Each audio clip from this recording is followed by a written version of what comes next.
민주당 당대표 선거로 치열했던 표심의 향방, 결국 김민석 체제의 출범으로 결론났는데요. 하지만 당내 갈등을 넘어 진짜 해결해야 할 민생 과제는 지금부터입니다.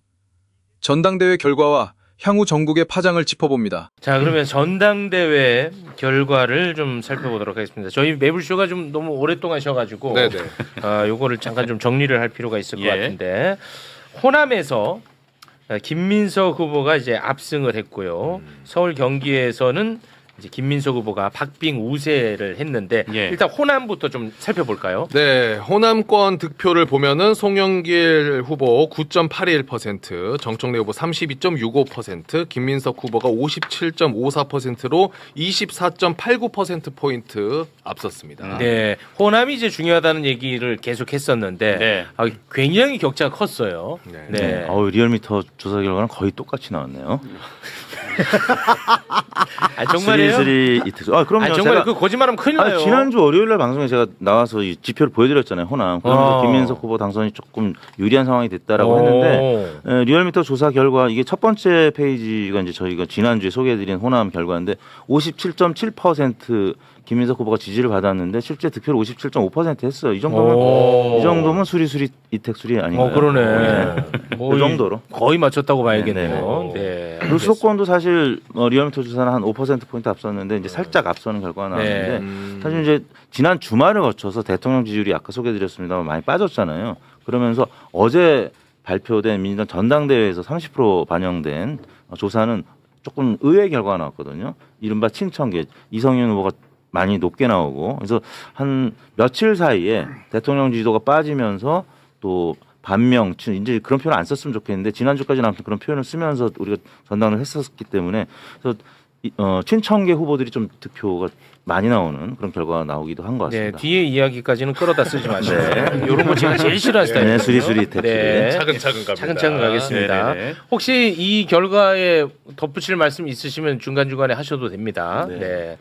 자, 그럼 호남은 김민석 후보 압승 살펴봤고요. 방금 말씀하신 서울 경기 한번 볼까요? 서울 경기로 가보면 송영길 후보 7.05%, 정청래 후보 46.28%, 김민석 후보 46.66%로 0.38%포인트 우세했습니다. 네. 자, 그리고 이제 또 여론조사가 30% 반영이 되지 않습니까? 네. 선호 투표를 이제 적용한 여론조사 수치만 공개가 되기 때문에 당대표 여론조사 30% 반영되는 부분 한번 살펴볼까요? 여론조사를 보면요, 정청래 후보 50.7%, 김민석 후보가 49.3%를 득표했습니다. 네, 그래서 결국은 이제 과반 득표한 후보가 없었어요. 네. 그래서 이제 결국 이제 선호 투표로 갔는데, 자, 최종 결과 한번 보겠습니다. 자, 최종 득표율입니다. 정청래 후보 45.92%, 김민석 후보 54.08%로 8.16%포인트 차이로 당선이 됐습니다. 네, 이렇게 이제 김민석 후보가 민주당 당 대표로 당선이 됐는데요. 김민석 민주당 대표의 수락 연설 저희가 또 영상으로 준비했는데 이렇게 다 차근차근 준비가 돼 있는데 다 끌어다 써가지고 뭡니까 이게 지금? 마음이 급합니다. 자, 영상 함께 보겠습니다. 당원께 감사드리고 국민께 감사드리고 하늘에 감사드립니다. 1인 1표의 전도사이신 정청래 후보님, 준비된 지도자 송영길 후보님, 저보다 더 뛰어난 역량을 가지신 두 후보님께 감사드립니다. 영광이었습니다. 많이 배웠습니다. 감사합니다. 평생 스승 김대중의 뒤를 이어 감격이고, 평생 동지 이재명의 길을 이어 뿌듯하고, K 황금시대 사명이 있어 막중합니다. 당정관계는 국정의 중심인 대통령과 정부를 지원하는 전면 협력의 창조적 수평관계가 될 것입니다. 네. 다시 한번 당선을 축하드리겠습니다. 자, 그리고 이제 최고위원 선거도 좀 살펴봐야 되는데 결과에 앞서서 요거는 또 중요한 뉴스였기 때문에 요 부분을 좀 짚고 가도록 하겠습니다. 임미애 후보 그리고 김용호 후보가 16일 김용 후보의 지지를 부탁하면서 후보직을 사퇴하는 일이 있었는데요. 네. 회복을 좀 소개해 주시겠습니까? 자, 임미애 후보는 SNS에 최고위원 후보에서 사퇴합니다. 김용 후보를 최고위원으로 만들어 주십시오라는 글과 함께 사퇴했고, 김용호 후보도 SNS에 저 김용호 지금 이 시간부로 최고위원 후보직에서 물러나게 되었음을 알려드립니다.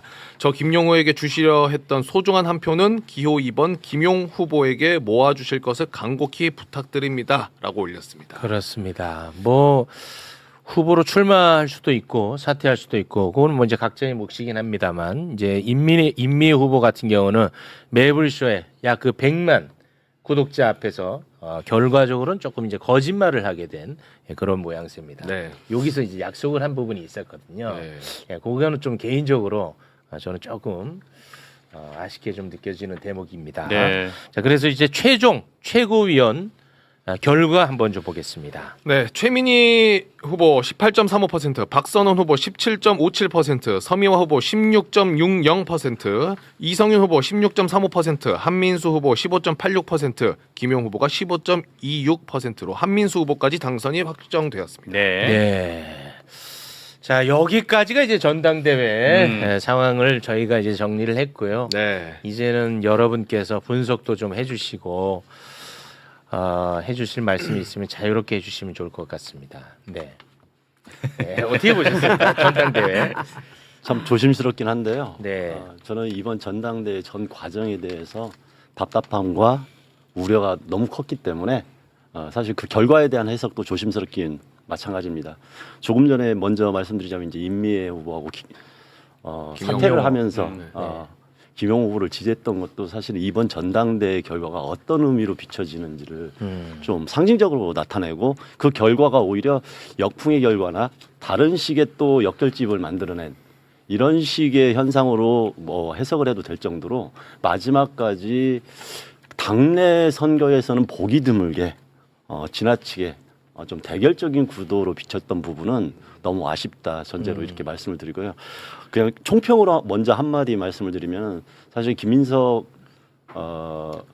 후보가 당대표가 되고 사실은 마지막에 최고위원들 3명은 굳이 이야기하면은 친청 후보라고 할 수 있는 팀 정청래 후보 3명이 됐다는 것을 볼 때 대통령의 지지율이 떨어지는 가운데서 조금은 그래도 당청에 대한 조금 더 조금 협력 관계가 있으면 좋겠다고 하는 어떤 생각들과 그럼에도 불구하고 이번 전당대회 과정에서 나왔던 여러 가지 불안과 우려, 비판적인 부분 여기에 대한 어떤 견제의 의미가 좀 적절하게 들어간 결과로 해석할 수 있겠다. 이 정도로 우선은 청평을 드립니다. 과정은 굉장히 상처도 많이 나고 과열 양상으로 왔지만 결과적으로는 굉장히 나름 또 균형이 잘 잡힌 결과라고 보시는 거군요. 이게 민주당 지지층과 민주당 당원들이 사실 여러 가지 걱정을 하고 비판적인 시선도 보냈지만 이 결과가 또 다른 더 안 좋은 방향으로 가면 어떻게 하나 이런 생각들이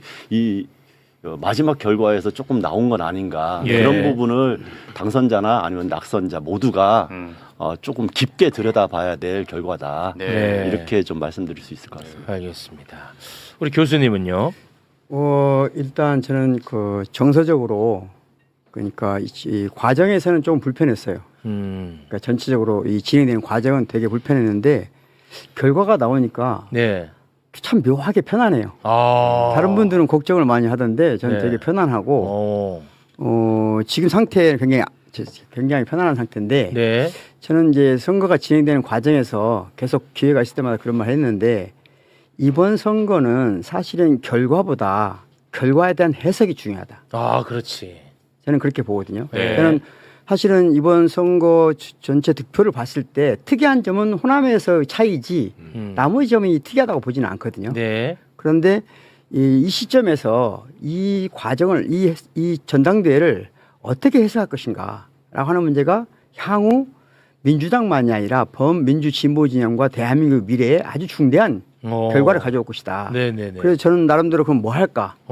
그래서 저는 그래도 철학자니까 이 네. 관련에 대해서 논문까지는 아니라도 그에 준하는 수준의 글을 한 편 써야 되겠다. 그래서 뭐 글을 쓰고 있는 중이고 네. 그 과정에서 좀 생각나는 것들을 오늘 말씀드리도록 하겠습니다. 네네. 네. 그 좀 이거는 제가 이제 뭐 뒷담화를 하는 게 아니고 이따가 이제 박지원 의원님이 나오실 테니까 미리 제가 말씀을 좀 드리자면 이번 전당대회 결과의 성격 규정이 굉장히 중요하다 말씀하셨는데 박지원 의원님은 이번 전당대회 결과를 이재명 대통령의 승리로 규정을 하더라고요. 저는 가장 나쁜 평가라고 개인적으로 생각해요. 그렇게 평가를 해버리면 40%에 가까운 정청래 후보를 지지했던 사람들을 또 역시 반명으로 몰아넣는 결과가 돼버리거든요. 그러면 우리가 계속 통합 하나로 가자가 이것도 완전히 시작부터 엇나갑니다. 그렇게 규정을 해버리면. 규정을 해버리면. 예. 이따가 박지원 의원님이 나오시기 때문에 제가 말씀드리는 거예요, 미리. 네, 이따가 뒷담화 아닙니다. 박지원 의원님 앞에서 그렇게 말씀을 드릴 기회는 없는데 네. 정말 지금 이야기한 그런 언어는 굉장히 조심스럽습니다. 어떻게 이게 이재명 대통령의 승리라고 규정을 할 수 있겠습니까? 네. 그러면은 실제로 이 결과가 이재명 대통령과 아니면은 이재명 대통령을 지지하지 않는 사람들과의 대결처럼 구도로 만드는 그러니까요. 거거든요. 예. 그래서 그런 워딩은 굉장히 좋지 않다. 이재명 대통령한테 가장 나쁜 해석이에요. 네네. 예, 예. 그거 다 빼갖고 그걸 뭘 어떻게 하겠다는 거야 앞으로. 아까 이야기했듯이 네. 이번 전당대회가 굉장히 보기 드물게 좀 감정적인 아니면 노선 갈등처럼도 비춰질 정도로 사람들을 답답하고 힘들게 한 전당대회였던 것은 누구도 부정하기 힘들 겁니다. 네. 그런 부분에서 그럼 이 결과와 원인, 과정 여기에 대해서 우리가 무엇을 보고 무엇을 반성하고 무엇을 해결하기 위해서 더 노력해야 되느냐 이게 이제 신임 지도부의 역할일 텐데 이 평가를 그 전에 전당대회에서 갈등 구조로 해석을 해버리면은 그 미래에 대해서 또 다른 갈등이 유발될 수 있기 때문에 굉장히 조심스럽게 해석하고 매우 날카롭지만 그게 긍정적인 방향에서 서로의 마음을 보다듬고 반성을 촉구하는 그런 방향에서 해석들이 이루어져야 된다고 생각합니다. 네.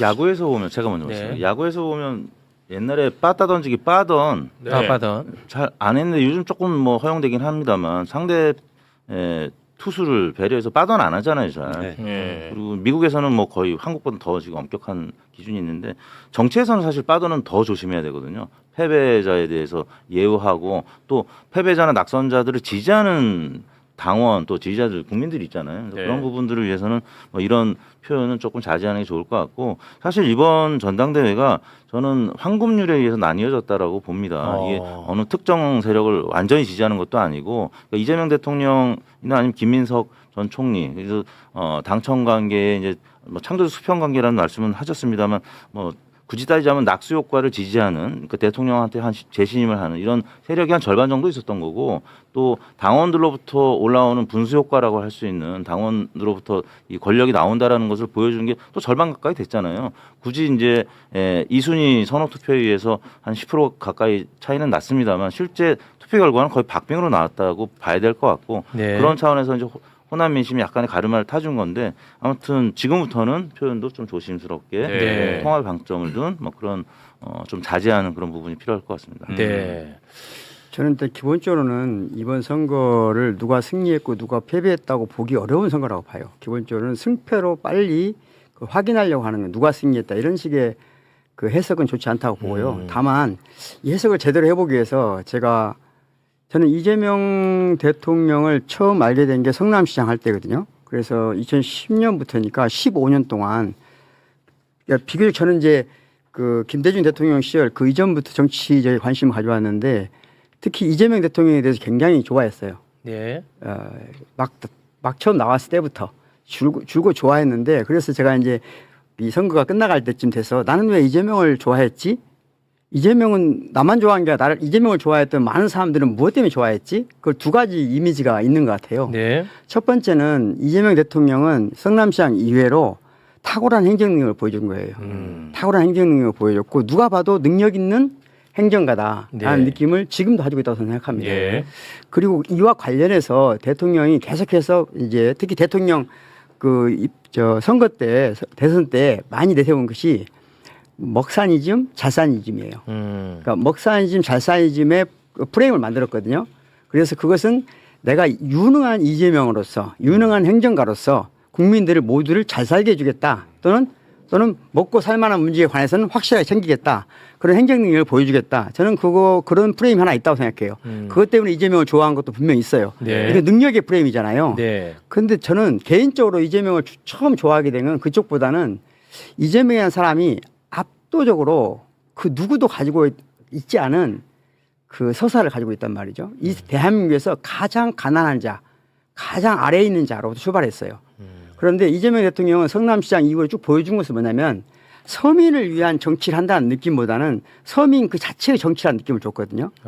그게 저는 이재명 대통령을 가장 사랑하게 된, 좋아하게 되고 지지하게 된 저한테 배경이에요. 예. 그래서 그런 말과 그런 것과 관련해서 이재명 대통령이 정치를 시작한 날부터 마지막 대통령 취임할 때까지 결코 빠지지 않고 한 말이 억강부약 대동사상이에요. 대동사상. 저는 이 두 개의 프레임이 있다고 생각하거든요. 이재명 대통령한테 또 네. 이재명 정부에 국민 주권 정부는 하나는 먹사니즘 또는 잘사니즘 즉 능력 프레임이 하나 있고 또 하나 프레임은 억강부약 대동사상이라는 프레임이 있다고 생각합니다. 저는 이번 당대표 선거가 쉽게 말하면 억강부약 대동사상이라는 이재명 프레임과 네. 또 하나는 잘사니즘, 먹사니즘이라는 이재명 프레임의 경쟁이었으면 가장 좋았겠다.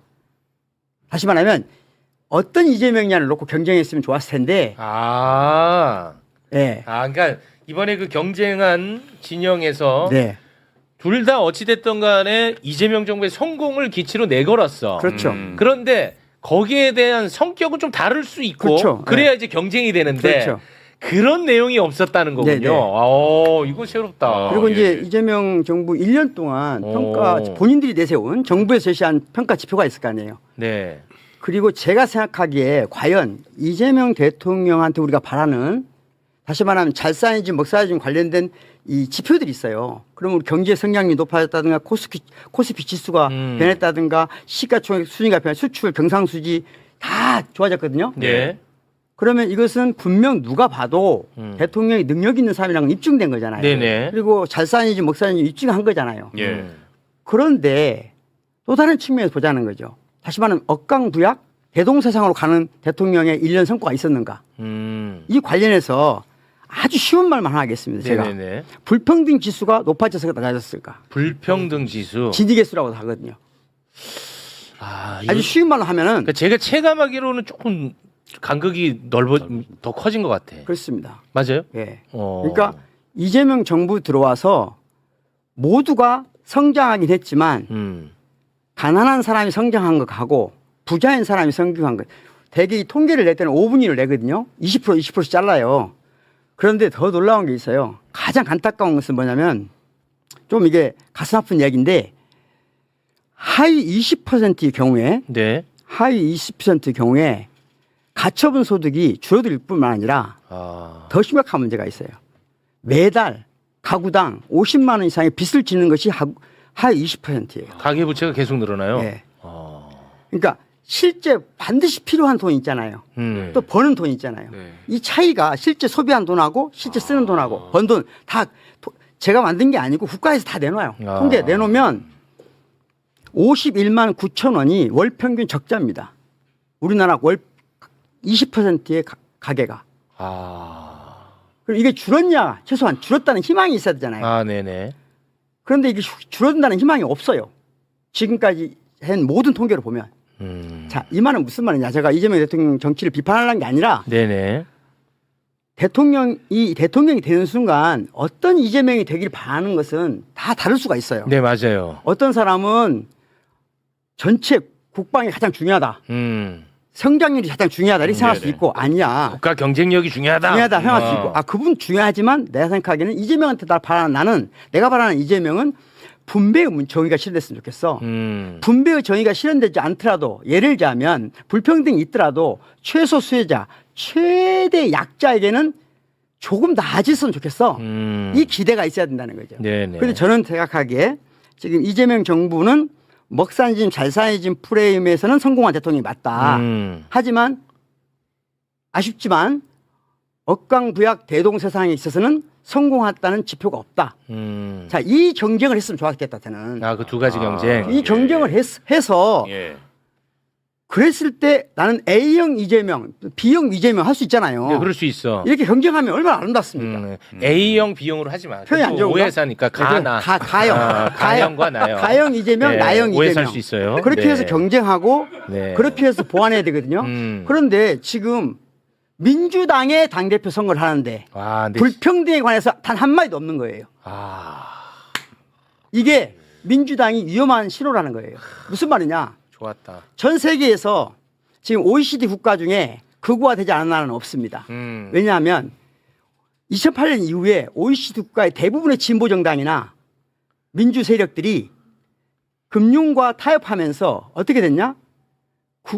기득권 세력으로 전락했어요. 주류 기득권으로 국민들한테 비치기 시작한 거예요. 그러니까 일반 서민이 보기에는 보수냐 진보냐가 안 중요해요. 다 기득권처럼 보이는 거예요. 그래서 트럼프 같은 극우 정치가 등장하기 시작한 거예요. 유럽에서도. 이 체제 자체를 이제 부정할 수밖에 그렇죠. 없는 극우. 그걸 막았던 게 이재명의 억강부약 대동세상의 프레임이에요. 그런데 대통령이 되고 나서 이 프레임이 너무나 약화되고 있다. 나는 이 문제를 적어도 민주당 당대표 선거라면 다시 말하면 정당과 정부가 창조적 서로 균형을 이루는 그런 관계라면 이번 선거에서 이게 핵심이 돼야 되거든요. 그런데 대통령이 누구를 좋아하니 나빠하니 이런 게 프레임이 된 것이 이 선거가 저는 그래서 모두에게 패배를 안긴 선거다. 지금도 저는 민주당이 바로 이 문제로 돌아가지 않으면 저는 민주당이 지금 예를 들자면 서민들이나 하위 20% 입장에 눈으로 봤을 때 소득분이 하위 20% 눈으로 봤을 때 또는 청년의 눈으로 봤을 때 그냥 주류 기득권 세력뿐이에요. 민주 진보 진영이 아니에요. 이 문제 어떻게 답변할 거예요? 자, 그래서 저는 화합은 절대로 하나가 되는 게 아니라고 생각해요. 노노의 자료에 나온 표현, 화이부동. 즉 군자는 화이부동한다. 소위는 화이부동하는 게 아니고 같지만 서로 불화한다. 동의불화. 저는 민주당이 지금 제대로 된 화해를 한다는 것은 하나가 되는 게 아니라고 생각해요. 하나가 되는 게 아니라 차이를 얼마나 존중할 것이냐. 그리고 그 차이가 얼마나 선명하게 서로 경쟁하게. 다시 말하면 왼쪽 날개가 민주당에 부러지고 있다. 왼쪽 날개가 부러지고 있는데 더 큰 문제는 여기 나와 계신 소수 정당들도 그 역할을 안 해주고 있는 거예요. 한창미 잘못하고 있다. 너무 권력이 민감해요. 나 욕하지 말고 우리 의원님도 잘 하세요. 한창미 대표님도 계시지만 진보 진영도 너무 권력 함수성이 너무 뛰어나가지고 가장 핵심적인 서민들의 대변하는 정책이나 이런 것들에 대한 목소리가 없어요. 담론 영상이 못하고 있어요. 자, 요거 잠깐 정리를 하자면 민주당은 이제 실제로 워낙 큰 정당이 됐어요. 그럼 그 안에서 이제 경쟁할 수밖에 없어. 그런데 뭐 누구랑 더 가깝니 친하니 이런 경쟁 유치한 경쟁은 그만 가치의 경쟁으로 좀 가자. 그래서 뭐 쉽게 얘기하면 경제 성장이 중요한 것 아니냐 하는 가치. 또 하나는 가계 소득을 좀 키워주는 쪽으로 가야 되는 거 아니냐 하나의 가치. 이런 경쟁. 그렇습니다. 와, 나 오늘 좋은 것 같은데 왜 다들 또 별로네 반응이? 난 좋은데 오늘 얘기. 왜 별로인지는 제가 말씀드렸습니다. 별로. 사실 이런 이야기를 아까 이제 진보 진영에서 안 했다고 하는데 무수히 이야기하면서 광장의 목소리를 들으라고 했는데 민주당의 모든 평론가들이나 민주당 지지자들은 아무도 관심을 안 가졌어요. 와, 이게 맞다. 사실은 지금 박구영 의원님, 죄송합니다. 박구영 교수님이 원칙적인 얘기를 많이 해주셨어요. 맞아. 사실 우리가 계속 이야기했던 게 이겁니다. 과연 억강부약 대동세상을 이야기하고 한국 사회의 평등성을 높인다고 했는데 처음부터 이재명 대통령이 얘기한 건 실용주의고 중도 전략이었어요. 그때 모든 이재명 대통령을 좋아하는 사람들이 맞다 했지 아닙니다. 이거 같이 고민해야 됩니다. 얘기한 사람 아무도 없었던 게 지난 1년이었는데 갑자기 이번에 전당대회에서 상대를 비판하기 위해서 이걸 들고 나오는 것은 사실 좀 한 번 더 우리 민주당이 자신들을 돌아보고 민주당에 적극적으로 얘기했던 많은 지식인들과 그다음에 평론가들 모두 한 번쯤 돌아봐야 된다. 진위계수 이야기 나왔는데요.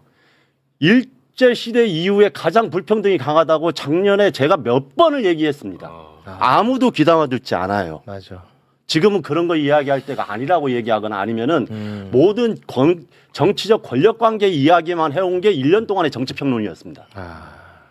그래서 네, 그래서 저는 이 부분에 대해서는 정말로 민주당이 거대화되고 이재명 대통령에 대한 신뢰도가 높아서 모든 사람들이 이재명 대통령의 입만 바라보고 있을 때 그때 과연 민주당 안에서는 어떤 이야기들이 오갔느냐. 예를 들어서 금융세제 개혁이 나올 때도 오히려 금투세부터 계속 오히려 다른 이야기가 나왔어요. 그 전에 이재명 대통령이 이야기했던 실질적으로 아래를 두텁게 하는 정책들이 나올 때마다 민주당 안에서는 실용이라는 이름으로 다른 비판의 목소리가 나오고 그런 비판의 목소리가 합리적이라고 이야기하면서 그런 사람들을 한참 띄웠습니다. 그게 1년 동안의 흐름이었다는 것을 우리 한번 명확하게 되돌아봐야 된다. 그러니까 최근에 대통령께서 억강부약과 관련된 이제 부동산 정책을 내놓았잖아요. 네. 부동산 정책 중에서 민주당이 갑자기 의원들이 반발을 한 경우가 있었어요. 맞아요. 그 내용이 대부분은 사실은 이재명 대통령 이름으로는 억강부양 정책이거든요. 네. 근데 그것에 대해서 사실은 민주당의 반기를 든 거예요. 맞아요. 저는 그게 나쁘다고 생각하지 않는다니까요. 그러니까. 그렇게 세력화해라. 그리고 그걸 명확히 발전시켜라는 거예요. 왜냐하면 그게 나쁜 게 아니거든요. 그런데 반대편도 똑같이 존중해야 되죠. 그러니까 서로 차이를 명확히 하고 차이를 존중해야 연대가 이루어지는 것이고 그게 민주당의 화합이고 민주당이 지금이 정점이 아니라 더 나은 길로 갈 수 있거든요. 그런데 지금과 같은 방식으로 가면 민주당은 계속해서 약자와 서민과 청년으로부터 외면받는 주류 기득권 정당으로 퇴보할 가능성이 매우 높아요. 지금 그 기점 그걸 확인한 전당대회였다. 그러니까 지금부터 저는 퍼포먼스를 통해서 화해하자, 뭐하자, 탕평책 이런 건 다 쓸데없다. 그래요? 그건 예를 들자면 지금 김민석 당대표가 화해의 퍼포먼스를 보이잖아요. 그러면 사람들이 위로받는 게 아니고 관람자로 전락합니다. 관람자로? 그렇게 되게 돼 있어요. 지금 그런 게 중요한 게 아니다는 거예요. 그러니까 오히려 민주당 내에 서로 다른 날개를 존중해 주자. 그리고 서로 다른 날개를 형성해 가자. 그래야 진짜 이 나라에 의미 있는 즉 주류 언제 민주당이 주류 기득권 세력 정당이었습니까? 그런데 우리 세대는 그런 느낌이 없거든요. 민주당에 대한. 그런데 약자나 사회적 약자나 또는 청년들에게 물어보세요. 다 기득권이죠. 그냥 기득권 세력이에요. 맞아요. 네. 그리고 우리가 국민의힘 보는 시각이랑 똑같아요. 그리고 실제 지금 결과를 보면 그게 입증이 된단 말이에요. 그럼 이걸 바꿔야만 한다고 하는 정치 세력이 있어야 될 거 아니에요. 민주당 내에. 네네. 그리고 그 민주당 내에 그 세력이 왼쪽에 있는 정당들하고 나중에 더 연대를 끌어넘기고 그래야 각 국가가 튼튼해지죠.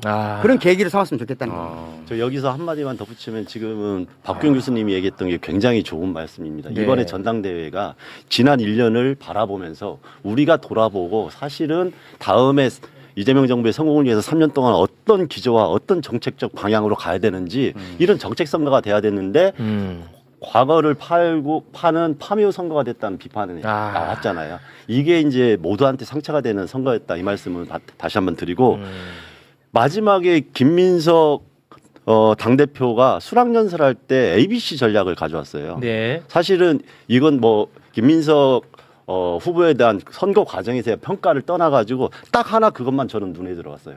ABC 전략.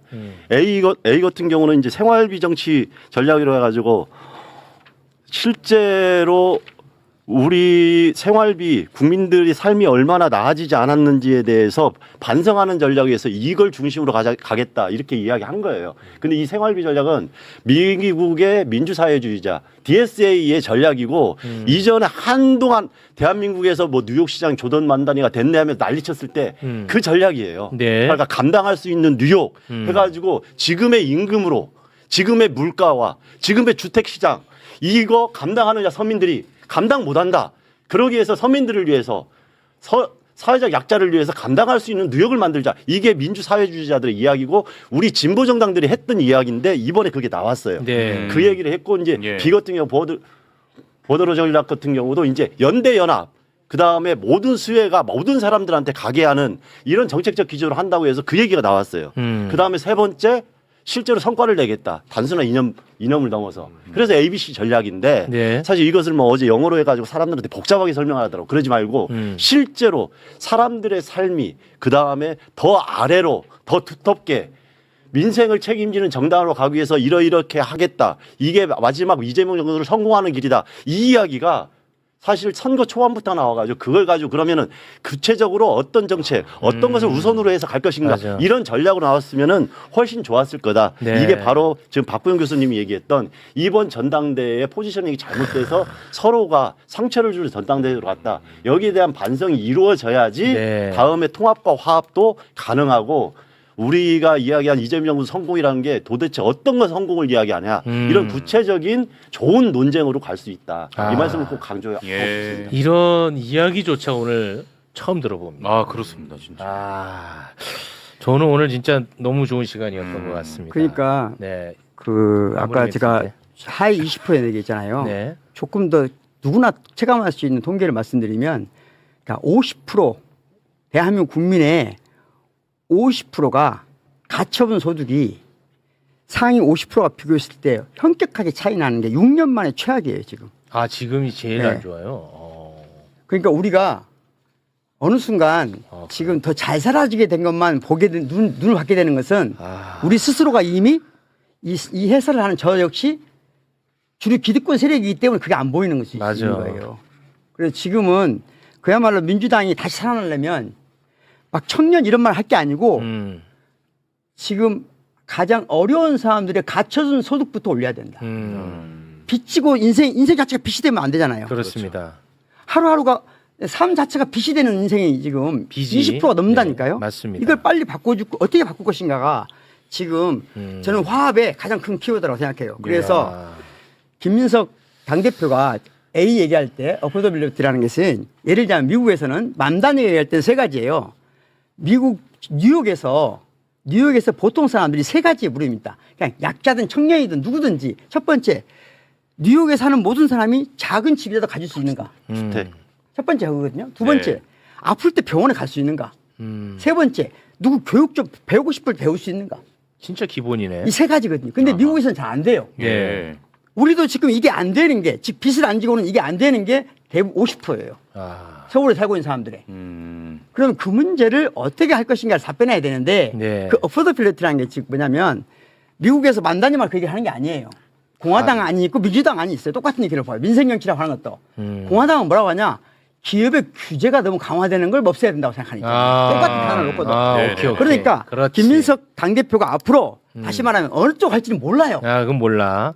그러니까 민주당 내에 그것도 똑같이 경쟁이 있을 수 있는 거예요. 그 가치 그냥 경쟁이 있어야 된다. 지금 대부분의 사람들이 그 언어를 만다니가 한 것만 생각하고 아 그래도 김민석 당대표께서 이제 만다니의 길을 가려고 하나 이렇게 생각하는 건 제가 보기엔 너무 빠른 판단이라고 생각해요. 섣부른 판단이다. 두 가지가 가능하다. 아, 어느 한쪽이 좋고 나쁨은 없다. 오케이. 민주당 내 두 날개를 만들자. 알겠습니다. 그리고 서로 존중하고 인정하고 그래서 연대하자. 아, 경쟁하고 연대하고. 예. 아, 너무 나는 오늘 너무 좋았는데.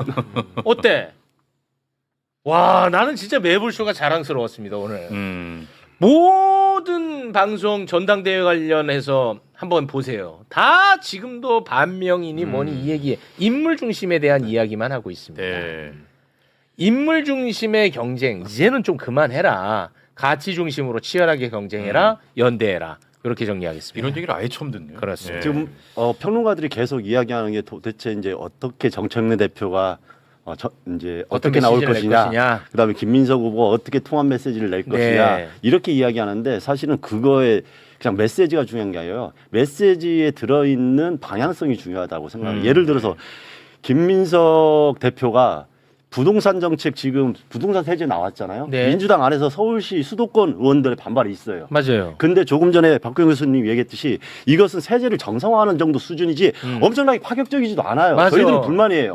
그런데 그것도 지금 다음 총선에 불리하다 하면서 의원들이 이야기할 때 맞아요. 그걸 정확하게 어떻게 가르마를 타냐에 따라 가지고 논란들이 더 발생할 거냐, 맞아요. 아니면은 국정이 안정화되느냐 이런 것들이 하나하나 보여지면서 논쟁이 될 거라는 거예요. 맞아요. 그러면은 금융세제 어떻게 할 거냐, 부동산세제뿐만 아니라 네, 금융세제 네. 어떻게 할 거냐, 그리고 그 다음에 지금 언론개혁이냐, 검찰개혁, 형사법 이후에 어떤 방향성에서 잘 정리해 나갈 것이냐 이런 이야기들이 정책적으로 나왔을 때 그것을 어떻게 최고위원들이 반청이냐, 반명이냐, 반석이냐, 친석이냐 이런 게 중요한 게 아니라 네. 그 정책적 기조가 어떻게 나오냐에 따라 가지고 최고위원들도 거기에 대해서 어떤 반응이 나올 거냐 이렇게 나온다고 생각합니다. 그래서 저는 가장 중요한 게 대표나 대통령님이 이제 1년 이후에 이런 어려움을 겪고 나서 어떤 정책적 기조와 어떤 방향성을 가지고 메시지가 나오고 국민들을 통합적으로